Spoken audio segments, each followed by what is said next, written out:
বিশেষ করে এই যে ডম্বর পর্যটন কেন্দ্র, সেটা বিগত সরকারের আমলে ডম্বর লেক যে পর্যটন কেন্দ্র, সেটা মানুষ আসা যাওয়া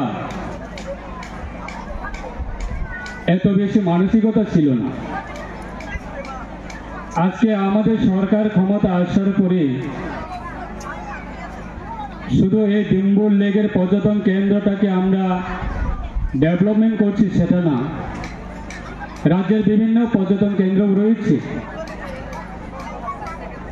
ওয়ান অফ দ্য বেস্ট একটা টুরিস্ট প্লেস হিসাবে আমরা বলতে পারি এই ডম্বর লেক।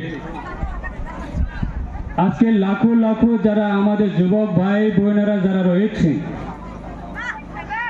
বিগত 2018 আগে রোজগার কেমন সংখ্যা ছিল, আজকে 2018 পরে বিগত 5.5 বছরে আজকে দিনে দাঁড়িয়ে এই পর্যটন কেন্দ্রের মধ্যে যারা আমাদের বেকার ভাইরা যারা আছে,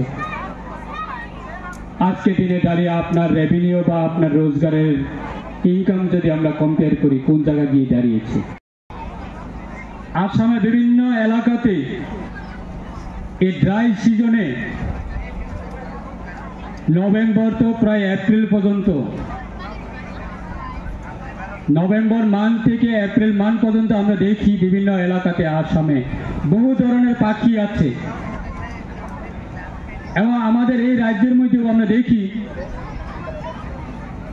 রুদ্রসাগর থেকে শুরু করে সোনামুড়া বিভিন্ন জলাশয়ে বা আগরতলা বিভিন্ন জলাশয়ে আজকে আমার পূর্ব বক্তারা বলার জন্য চেষ্টা করেছে,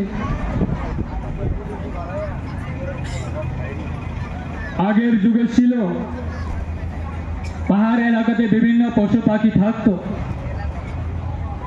আজকে বিভিন্ন কারণে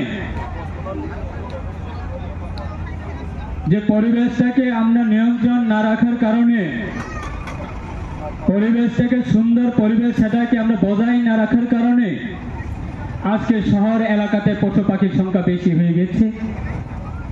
গ্রাম অঞ্চলে আজকে দিনে দাঁড়িয়ে পশু পাখির সংখ্যা কম হয়ে গেছে। কারণটা কেন?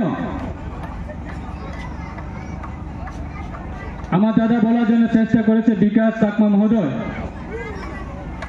যে আমরা মানব জাতি, আমরা মানুষ, আমরা যেভাবে এই পৃথিবীতে বাঁচার জন্য যে অধিকার রয়েছে, তার মতো প্রাণীর সম্পদগুলি, প্রাণীর যারা পশু পাখি রয়েছে তাদেরও বাঁচার জন্য সবাই আপ্রাণ চেষ্টা করে।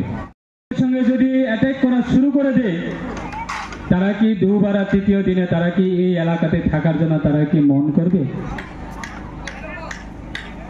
তারা ধীরে ধীরে আজকে গ্রাম অঞ্চল থেকে শুরু করে তারা ধীরে ধীরে শহর অঞ্চলে যাওয়ার জন্য শুরু করছে।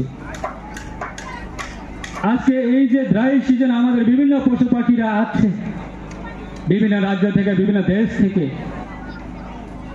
মাইগ্রেন্ট বার্ড, তারা সিজনে আসবে এবং সিজন শেষে চলে যাবে।